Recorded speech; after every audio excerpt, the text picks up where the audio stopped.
Welcome along, everybody. And tonight with us, we have Helen Z. And Helen has joined us, the Think and Grow Education platform, as our intimacy, fertility, and menstrual practitioner and coach.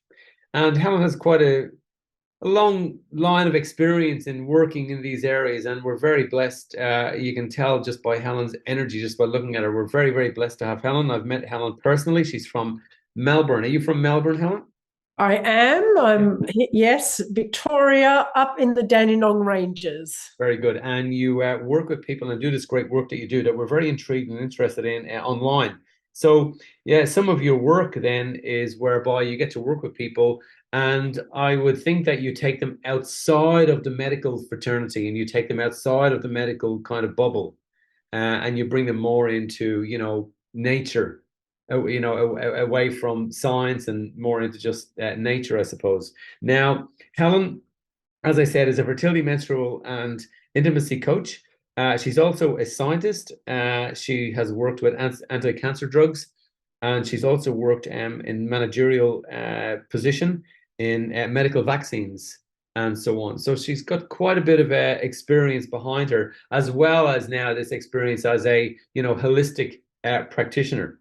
So Helen, tell us a little bit about your work, where you came from, in your working field, how you ended up doing this great work that you do, and what you love about it. Thanks, Ray, and thank you to all our participants that are going to be joining as we are progressing through the eve. My whole outlook from being a very young girl has been about having a holistic approach. And when I went through my education and higher education, I really wanted to be in the area of helping people, their bodies, their health, etc. And so I ended up having a Bachelor of Science that ended up taking me through the world of vaccines and also anti-cancer drug manufacturing. And at the same time, when my children were quite young and I was working as a manager in the area, I also became a fitness professional and was running quite a lot of fitness programs in the workplace as well as in a private practice. And that evolved I was working in Clayton, so that's where the pharmaceutical site was, and that's also where the gym that I owned was, a little boutique studio. And Monash IVF asked me to come on board and run a fertility lifestyle program for women that were going through IVF. And I was absolutely chuffed because it meant that I was able to marry science as well as my fitness professional together. So being part of a pilot program and a research program, and also offering my expertise through fitness, holistic health, and getting the incredible results that we got by applying these very simple and effective principles for women's health, and also it went on to men's health as well. Of the three areas that you cover, seems to be the most problematic for your type of clients? What's the most problematic area that they have difficulty in? I would say I have quite a few people coming to me for fertility, but then we go and diagnose. So I start looking at things from a holistic perspective, as I said. So not being able to get pregnant is a symptom. So that's something that they are experiencing. When we're trying to uncover the why, and in the medical arena, there are a lot of different protocols that women go on, from IUI to IVF to now donor eggs, surrogacy. There is so much out there. Now, whether you're on IVF or whether you are on a preconception plan, which means that you are giving yourself a period of time to prepare your body and your home for getting pregnant, we look at the factors. And sometimes, well, in all cases, I will do a menstrual health check and I will find out where the irregularities are in the menstrual cycle, and we start working with that, as well as over time, intimacy can become a problem for a lot of people who are on the fertility journey. And so that's where I'm able to bring in my intimacy coaching and help people in that area as well. So we're bridging everything together. So in essence, then, it's your work just doesn't relate to the female. Your work relates to the male as well, because it's all encompassing, isn't it? I mean, it brings it all in. So would you say that your work is more medical based, scientific based, emotional based, natural based? You know, what would be the I what the would say it's more natural based and emotional based. Yeah. And that is definitely the reason when I met you first and we started to talk about this, the reason that we knew that we had to bring you in at this level, because emotional, that's my belief, that most of the conditions that we have are emotional. So we've separated from nature. We've now come into nurture. Nurture is all of the traumas that we have and experience growing up, and the consequence of those traumas that we have, growing up, they literally destroy the simplicity of how all of the systems work in the human body. And your work definitely, when we talked that first time, your work definitely kind of brings all of those systems back into harmony again. The autonomic nervous system, the sympathetic nervous system, the parasympathetic nervous system, that nurture, which is, conditions, problems, issues, knock off balance. And then people then as adults, children who turn into adults, then, suffer the consequence of that. With the work that you do with people, and we've got a lot of people here in this session tonight who live in different parts of Australia, but that really doesn't matter to you, because your work means that, and the way that you work, they don't have to be sitting with you in a room, right? Yeah, that's right. That's the beauty of being able to evolve, and the work has evolved, is that, yes, I'm able to coach online. It doesn't need to be hands-on. And the way that I work when I am working with a couple is I'm the coach, and I facilitate. So when we are working online and we've got a screen, I guide one couple into how to touch or how to support the other couple. I might give a practice like, can you eye gaze for a little while? Let's drop into eye gazing. And eye gazing can be quite intimate for a couple. It's very easy to turn the lights off and go into sexy time. But when we're able to break down intimacy, and that is looking into someone's eyes or being present and presencing with somebody, sometimes that can be a lot more difficult than just going through the act of having sex. So I'm able to bring that into the room. I'm able to bring that through the computer screen as well. So very, very grateful for that one. And, it's quite amazing with the work that you do and some other great people in your field. When clients come to you and they sit there and they say, right, I'm booking my session now on my menstrual issues, endometriosis, or my intimacy issues with, my partner, or whatever it might be, my fertility issues. My IVF isn't working. I've spent $27,000 and I still haven't had the outcome. Is that when people come to people like you, they expect something so impacting, as though they're going to have to build a rocket and get to Mars to get the outcome they want to get. And they don't realize that just a simple exercise like gazing into someone's eyes, they almost talk themselves out of their own potential outcome by questioning the simplicity of the work, by questioning and thinking, how can I sit there and stare into someone's eyes and it's going to change, when I've been to a therapist for the last 2 years and nothing's really shifted, or it's a slow boat home? How can it be that simple? And really it is, because the brain, I suppose, Helen, with all of its complexities, a massively complex, organ, the simplicity of changing and rewiring a brain is as literally as simple as that. And when you change and rewire a brain, you activate the limbic brain, which influences the endocrine system, and all of a sudden those clients of yours are producing different chemicals. And because the currency of the body is chemical, they start to have these magical outcomes that you and I talked about last year when you started to tell me of some of the amazing stories Mhm.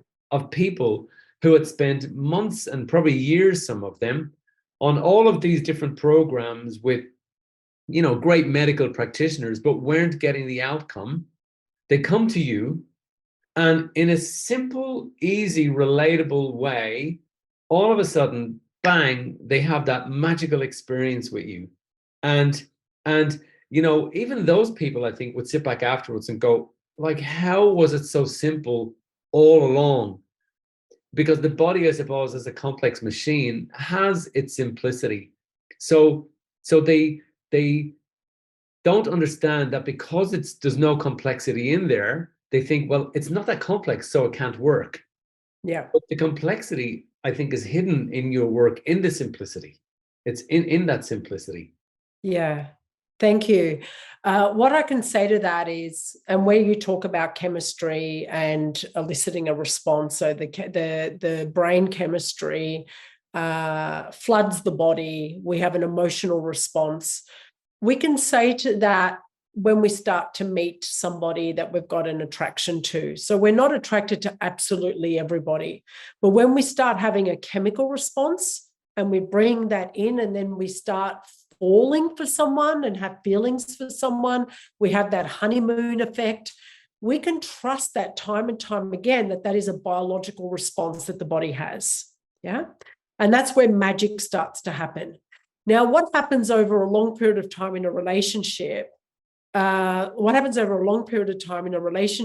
Is, or even in the fertility journey, is we lose touch of that within ourselves. And so the chemical responders aren't as strong as what they were when we first start to want to get pregnant and start trying. Rarely does a person, unless they've got a predisposed medical condition, say that they are going to have a really hard time getting pregnant. We all start off on the journey and go, we're going to start trying now. And then it's like, we're waiting for that first month. And sometimes we're lucky enough that first month or those few months, a pregnancy eventuates. If it doesn't, then that's when over time, we start, all these other feelings and emotions start to create a bridge. And in that bridge, we then have to navigate all those worries, the concerns, and that's a whole heap of chemical receptors that are flooding the body that we need to try and negate time and time again. So what I end up doing predominantly in the fertility coaching is trying to elicit that honeymoon response in the body, the falling in love again response for yourself, the love of wanting to create new life, the love of wanting to grow a family. When we start tapping into that, then the body magnetizes itself. And when the body can magnetize itself, whether you're on IVF, IUI, on natural fertility, or you're just wanting to improve your love life, it's all made of the same body chemistry. And so that's where the magic starts to unfold, as you rightly said, Ray. So at Think and Grow, Helen, as you know, and everybody listening to this recording or live with us tonight, the intention is to bring you the greatest minds and to establish Think and Grow Education as the one-stop shop for everything, no matter what it is. And Helen, you really add a lot of value because of your past experiences. And there's one thing that we can't argue with, is outcomes that other people have experienced. Because if somebody has experienced an outcome that you're trying to experience, you as a listener, not you, Helen, but you as a listener are trying to experience, and they've had that experience, there is nothing that separates you from the magic of that, except your willingness to participate and your willingness to go deep into you and your willingness to work on yourself. And to work on yourself, if the work that you're doing on yourself hasn't worked in the past, well, maybe it's time to do new work. And when you have testimonials and you hear or see of somebody else's outcome, literally, once you see a testimonial as a listener tonight or watching the recording, nothing separates you from that same outcome. So Helen, tell us some of the great stories that you shared with me in the past that I realized, Helen, we have to introduce you to our massive growing client base. Tell us some of those stories. And I know there was one that really intrigued me, which is IVF. It was that first story that you told me of those couple who had been through IVF. Yeah, Kat and Doug. Yeah, Yeah, great yeah. story. Tell us that. Yeah, in brief, I was doing the IVF pilot program, and Kat was on a patient there. So I was training her, and she did end up getting pregnant naturally between cycles, but had a very difficult. So even though she was on IVF, we were working together, and she got pregnant naturally between IVF cycles, which was an awesome outcome. But she realized that the preconception planning that she did wasn't long enough. So she was still quite relatively unhealthy. And these are her words, not mine. So she did have a complicated pregnancy and a complicated birth. It meant she was in hospital for a little while. But she had phoned me when she had her baby boy to tell me that, she had given birth, because I love hearing from my clients, and I'm right there. I'm like an Auntie Helen time and time again. That's the beauty of the work that I do. And she said to me, next time she's going to do it properly. And to her word, she contacted me 18 months later, and we did a 5-month preconception plan. And she managed to get pregnant naturally. She ended up not being in hospital. She had what we call a vaginal birth after cesarean, called a VBAC. And she managed to rewrite her pregnancy story. She knew what her body and her relationship was capable of doing. And whatever happened the first time round, she had this whole body sense that it could be different for her if she applied what she knew was possible. And she did that, and she ended up experiencing a beautiful rewrite of a birth story and having 2 children as a result of that. So, yeah, that's one of the stories. So what makes survival of all the species is, intimacy. And, no matter what creature we are on the planet, there is that moment we mightn't call, ants getting together intimacy, but there is a form of intimacy in there somewhere, I'm sure. And humans carry that emotion, I think, greater than any creature on the planet. And that brings men into the fro, into the problem, if you want to talk about it like that. Tell us about Hector. Hector Yeah. Victoria. Yeah, Hector and Victoria. They came to me a few months ago, and they wanted to improve their intimacy. They've been together for about 5 years. What started off as being very high magnetism in the relationship, because I always ask, what was the relationship when you first got together, as opposed to now? What do you think has changed in that? And people say, oh, we get stuck in just normal work. We're just too tired. We go to bed at different times. We've got a lot of stresses in our workplace. There's some of the elephant in the bedroom that starts taking place. And their story was no different.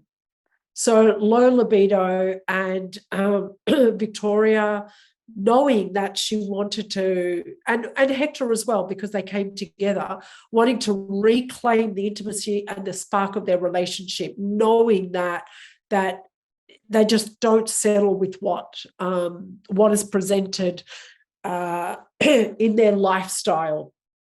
So we started working together for a couple of months, and in that time, I ended up doing some masculine embodiment work. So I worked with Hector on how he can manage his stress, and it was things like, before going home, if you're stressed from the workplace, just stop at a park, take your shoes off, ground. You might want to go for a tiny brisk walk, but shake off the day. Because if you're driving home and you've still carrying the baggage of your workplace, and you think you've got a poker face on and your partner's not going to realize, As soon as you open that door, it's like, who are you greeting and who is greeting you? So if you've got that excessive baggage on there, slowly over time, that's going to start leaking into the relationship. And your partner's going to go, shit, 6 o'clock is coming.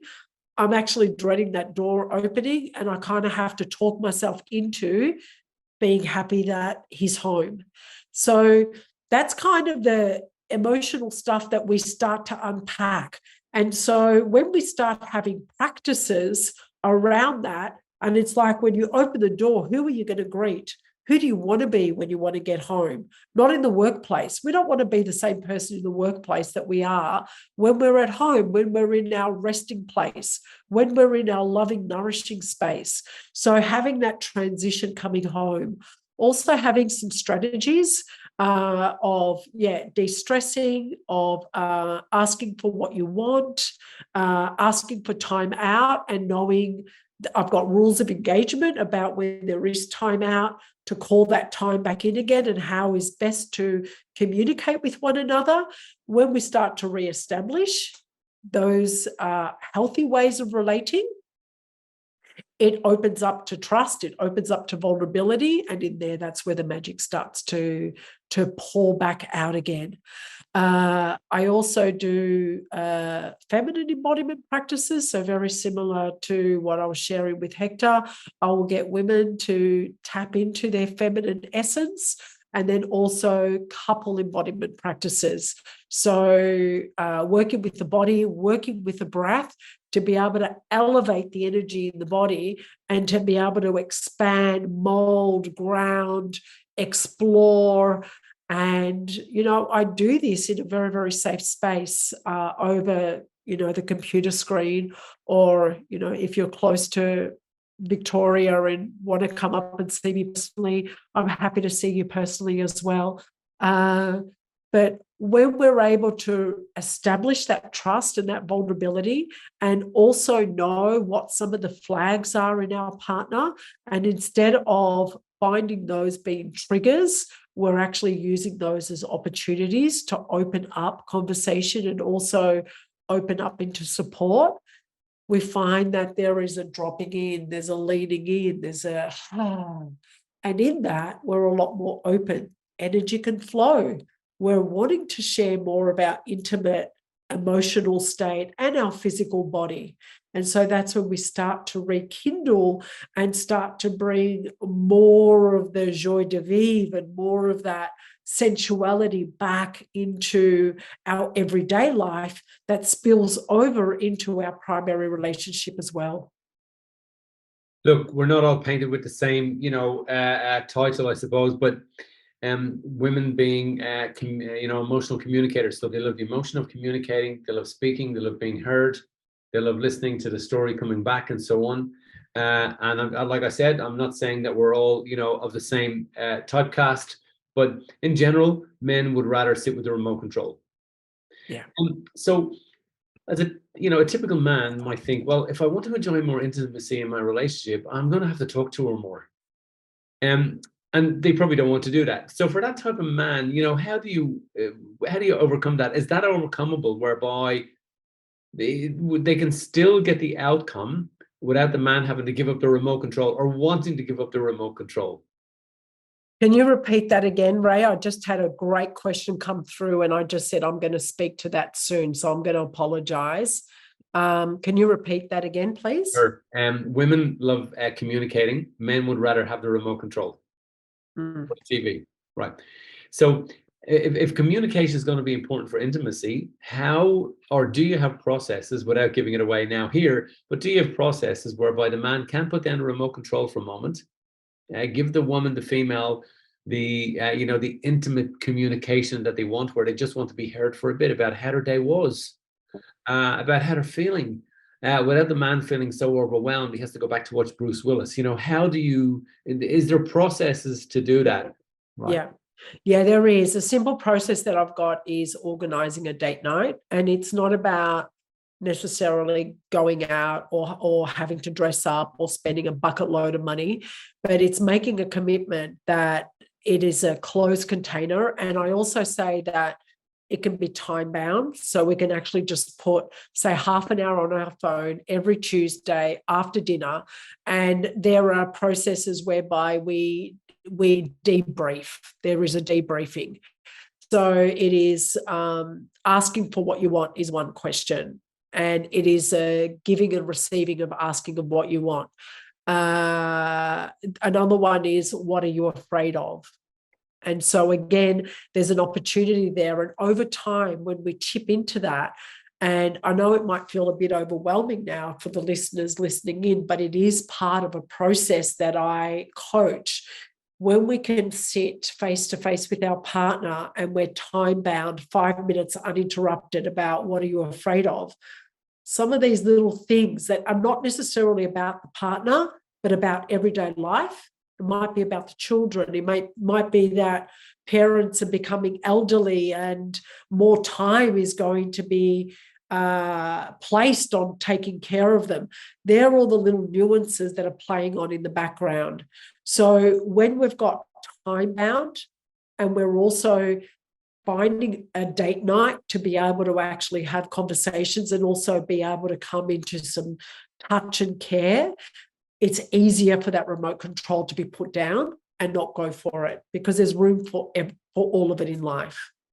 I can't remember where I read it, Helen, but couples who engage in intimacy live longer.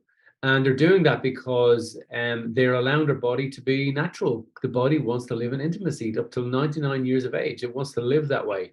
So when you allow your body to be natural and less mechanical and less habitual and more naturally habitual, which is intimacy, these couples live longer. So, it's if you haven't got one excuse to get more intimate, maybe that will give you, another excuse, because not being intimate starts to break the body down. It's not doing exactly what it is that it's doing. Now, before we're going to run out of time. So, but what I want to do is I want to make sure that we're giving everybody something, that relates to them. Endometriosis, a lot of people come to Think and Grow Education who have that condition. You had a great outcome with Chelsea. Can you just share that with us a little bit? Yeah, I work with women a fair bit that come with endometriosis and debilitating pain. And sometimes it can be infertility issues, but also even for women that aren't wanting to get pregnant or are in between children, wanting to manage this area of life that can be quite debilitating. And so I go through a process of menstrual health awareness, diet. So we use nourishment, proper supplementation, which is sensible supplementation, nothing big and expensive, but just letting you know how the body works, how hormones work, when is the best time to exercise, with what types of exercises. Endometriosis is a condition where we've got excessive estrogen in the body, which means that the liver is affected predominantly as well. So the exercise physiology that I give and the education that I give lets women be really aware that high intensity interval training 4 weeks every month is not going to help them. Whereas if we can try and get exercise and nourishment to be in line with the 4 phases of the menstrual cycle, and it's something that is called cycle syncing. A woman's body is working with a hormonal profile, and food, sleep, wake cycle, as well as stress and exercise affects hormones in our body for both men and women. So I use those principles in everything that I do. So endometriosis, PCOS, so on and so forth. Okay. Yeah. Now we got some questions. So I'll just go through some questions with you, Helen, and maybe you can just give us your answer to those. So what is a better choice? Is it IVF or IUI? I'll do the questions. Yeah, you do the questions, but we've also got some questions in Q&A as well. Got all of that covered. So you just... Yeah, cool. All right, got it. Sorry, I'll sit back. Very good. IVF or IUI? Okay, so for those that do not know what IUI stands for or what it is, IUI is more like, consider it artificial insemination. And so we've actually got a woman will go through stimulating her hormones as well as her eggs to be highly fertile, she'll go in for a scan. And in that time, there will be a live sperm sample that will be inserted directly into the egg. And that's more like a live transfer. So that's what IUI is. IVF is when it happens outside of the body. So it happens in a Petri dish, and we could have a live embryo as well as frozen embryos, and that is reintroduced into a woman's body. There's a number of factors that take place, depending on age, depending on the level of egg quality that is there, that fertility professionals will say go to IVF or IUI.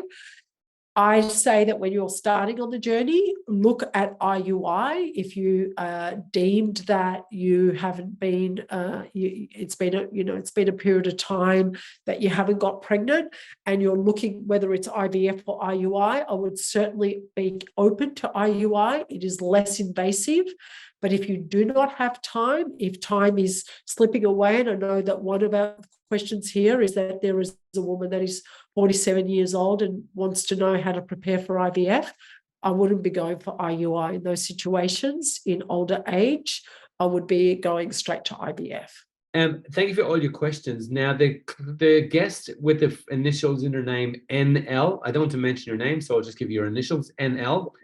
You wrote a question, you said, is surrogacy can affect me while transform embryo? Just write that question again. I'll do that, Helen. Write that question again. Helen, in the meantime, does age impact female fertility? Age does impact female fertility. So as a woman ages, the egg quality is known to go down, but it's not an absolute. So the healthier that you are and the more healthier that you have been in most of your life, you're going to give yourself a much better chance. So there are women that have low AMH, which is anti-Müllerian hormone, and that is a marker that medical professionals use to try and figure out where the egg reserve is, like how many eggs are left and how many eggs are viable for a woman. That doesn't mean if it's low that you cannot get pregnant. So yes, age affects fertility, but what I would say is the healthier that you are, your biological age versus your chronological age. And by that, I mean, I'm 52 years old, but I did a bio age for my clients because we're on a fertility program at the moment. And I did my bio age and it's 45. So my health is a 45-year-old. My biological markers are for a 45-year-old. So I would be saying that do your healthy lifestyle, do your preconception planning. That is going to be your godsend on your fertility journey, not just every year that passes by. Helen, because of your association with Think and Grow, I know you've given people a great opportunity to be able to speak with you at one-on-one. I'm going to talk to them about that in just a moment. There's some great questions coming up. So we might go through them a bit quicker, Helen, just to keep everybody happy so that we can get through them all. Now, sure. So are there bedroom boundaries for intimacy? And what are they, if you can at least mention one? Are there bedroom boundaries for intimacy? And what are they, if you can mention one? Are there boundaries in the bedroom for intimacy, places that you shouldn't go for intimacy? Yeah, I would say that you will always have consensual consent. So it doesn't matter how long you have been together. We don't ever assume. You will always ask to be intimate. We just never assume that it's easy. And I'm going to be really honest here. It's just like, just because your partner's body is next to you and it's naked, that does not mean that you've got access to their body. They may want to be naked, and they may not want to be touched. So it is always an invitation. There is always eye gazing. There is, or at least consensual touch. And this is something that we do not do very well in our society. We talk about it, consent, but we don't practice it very well. And the education needs to be stronger. And when we've got defined rules, like I said, one of them is do not just assume that your partner is there to be touched. We go into consent. May I enter you? Like, that is a beautiful thing to say to your partner. Or may I touch you? It's so honoring to be able to just pause for a moment, even in hot foreplay, and just pause for a moment and ask that question before you go any further. Either of you, it doesn't matter. Heteronormative relationship, same-sex relationship, it does not matter. It's just having consent. And look, these are important topics, Helen, very important. So I'll just keep going through these questions. Now, we might have to keep the answers shorter, otherwise we won't get through them all and we'll have to end. Now, so there's a great question here, and that person asking that question, is there such a thing as the right intimacy, dysfunctional intimacy, where the physical and mental state can be affected? What I would say to you is— That's really fast, Ray. You're talking very fast. Slow it down. And what I'd say to that person is, we won't answer that question now. I think you really need to wait till the end, and I'll give you an opportunity to speak to Helen direct. So that person that wrote that question, just stick till the end. Helen, back to you. Does age impact male fertility? In a short, brief way. Yeah, it does. Very similar to females as well. The morphology of sperm does change with age. And so, again, the same parameters with females. Lifestyle habits is extremely important, and oxidative stress on the body is extremely important, because that is what lowers sperm morphology and motility. Great. Helen, what I really love is that you know your work.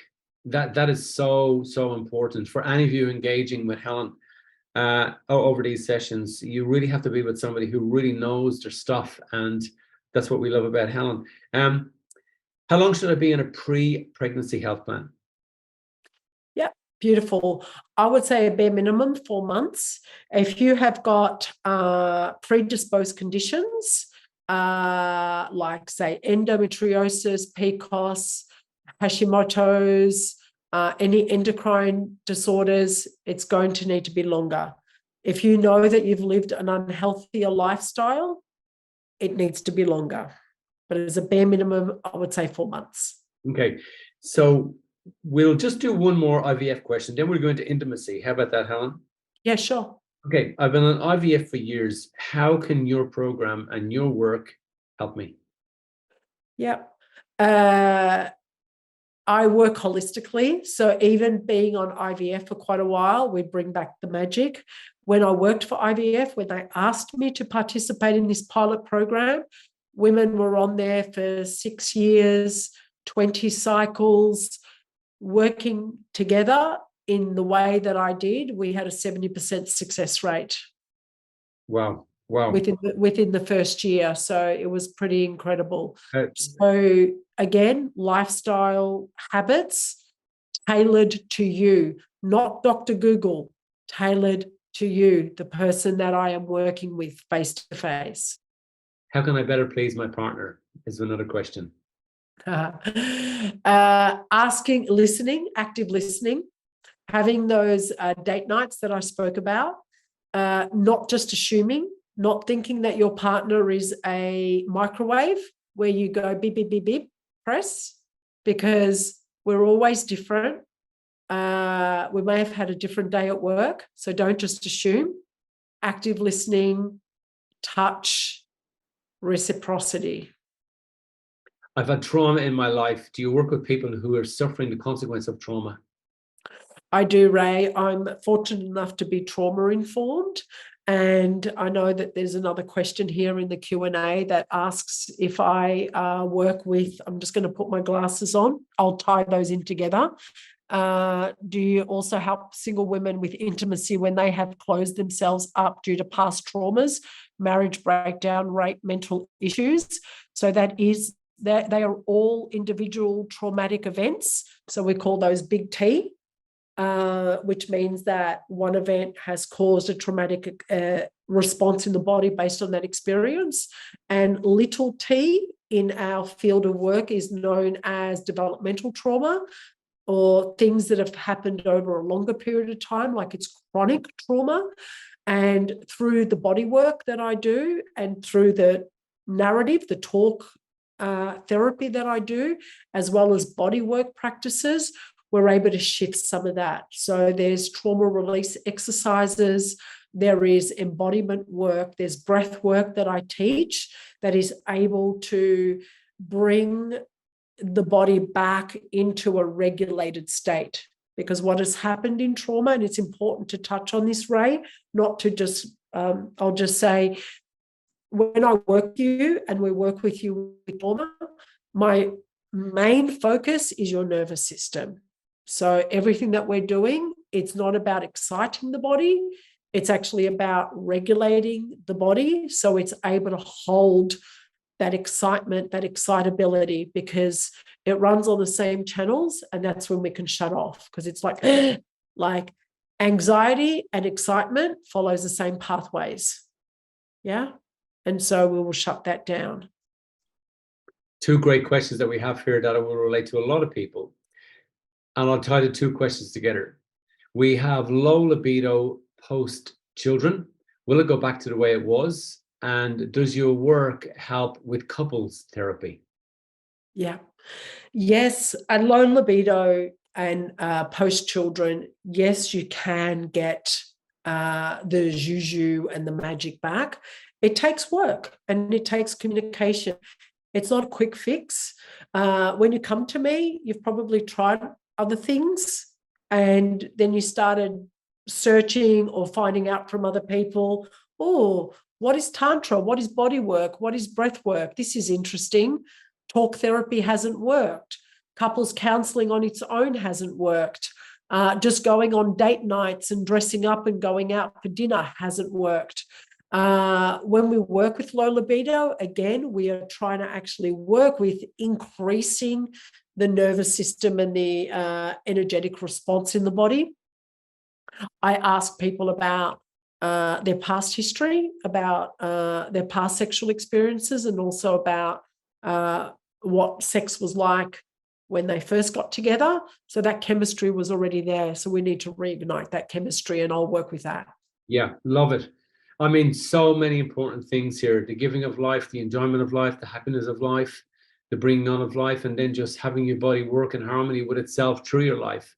Some great work that you do. Helen, I know you've done something that you haven't done usually and don't, and you've done this just for Think and Grow clients and guests, and I'll just bring it up now. So to find Helen is quite easy. So to find Helen now, I'm screen sharing. I'm just showing you the Think and Grow education website. So to book a session, a discovery session with Helen, just to see if what Helen does and her experience and your condition, if you can align that together. Now, knowing Helen now over the past months, I know there's certain clients that you like to work with, and I know there's clients that you won't work with. And I do know that you will, certainly everybody who meets you will take something away, and you will then work with that person to decide on what their journey is going to be. And I know that you've done something to be able to allow people to connect with you very easily. So how do you connect with Helen?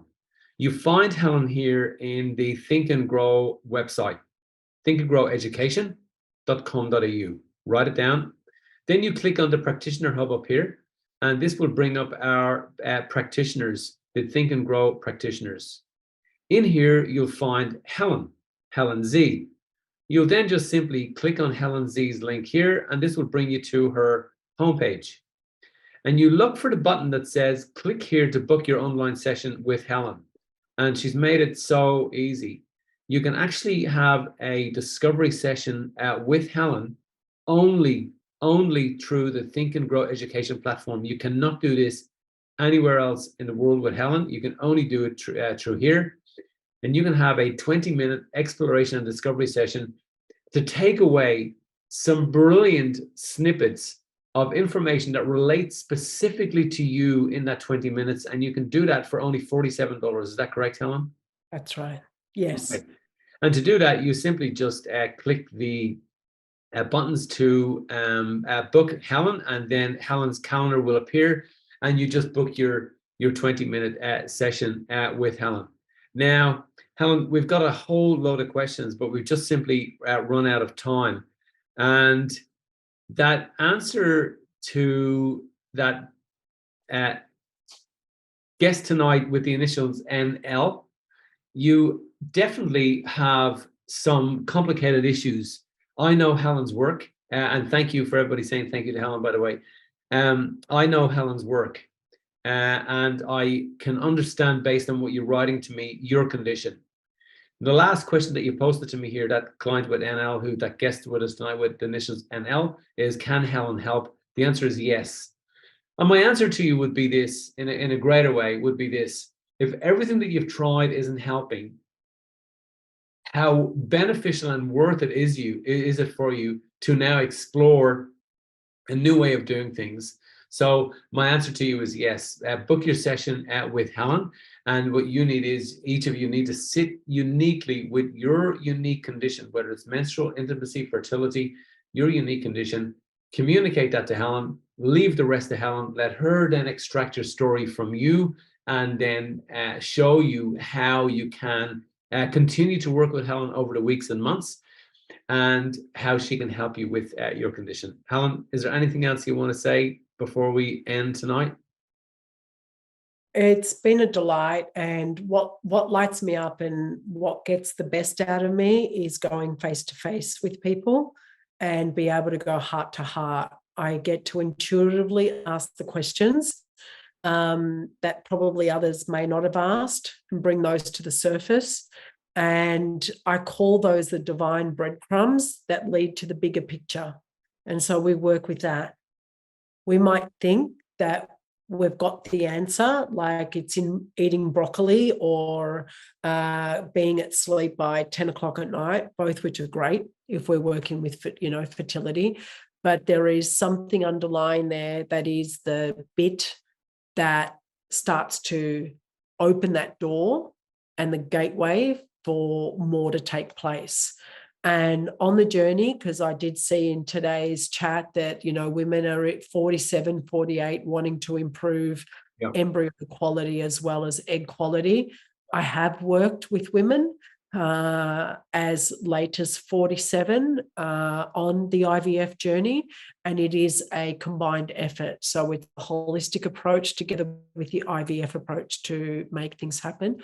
And so this is where I'm just going to encourage you that I get to hear your story, and then I get to respond personally to you in a much deeper way. Yeah. So thank you. Helen, on behalf of everybody, can I say thank you for making yourself so easily available to our Think and Grow community. I know you don't normally do it this way. And, we asked you to just make yourself as easily available to people as you could. And, your time and your work is very valuable. And I really want to thank you for making it so easy this way that you've done it for our guests and for our clients to be able to do this. So thank you for being flexible in what you do and your approach to us and our client base. And thank you so much to everybody for being with us this evening. I hope you took something away from this. I hope you took a lot of hope away from this. Think and Grow Education's goal in life is to bring you the greatest minds and the greatest practitioners that we possibly can to help and deal with all of your situations, difficulties, and issues. And Helen Z definitely adds value to what it is that we all have to offer our great clients and our great guests and our great visitors to Think and Grow Education. So thank you, Helen, and thank you to everybody being with us tonight.